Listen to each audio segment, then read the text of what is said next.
আমার জন্ম হয়েছে আলেম পরিবেশে।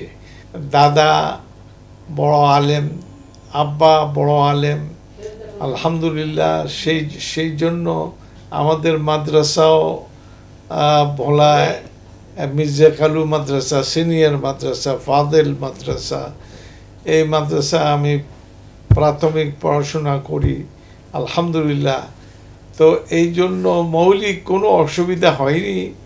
নিয়মিত আলহামদুলিল্লাহ ইসলামের কাজগুলো, দাওয়ামূলক কাজগুলো আমি করে যাচ্ছি আলহামদুলিল্লাহ। কোনো অসুবিধা তেমন মনে পড়ে না যে কেউ বাধা দেওয়ার চেষ্টা করেছে, তো আলহামদুলিল্লাহ সফল হয়নি। জি, ছোটবেলায় স্মৃতিমূলক কজ আসতে বড়রা সৌদি রাষ্ট্রদূত এরা আসতেন এই সমস্ত প্রোগ্রামগুলো দেখতেন, মাদ্রাসা দেখতেন, শিক্ষা প্রতিষ্ঠান দেখতেন।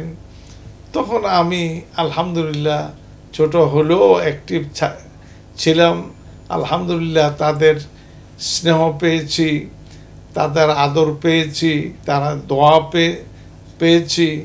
তারা বিভিন্নভাবে আমাকে উৎসাহিত করেছেন আলহামদুলিল্লাহ। সৈয়দ আমাদের পরিবার বংশ, সৈয়দ কামাল উদ্দিন জাফরি। কামাল উদ্দিন হলো মূল নাম। এই নাম হয়তো দাদা রেখেছেন অথবা আব্বা রেখেছেন।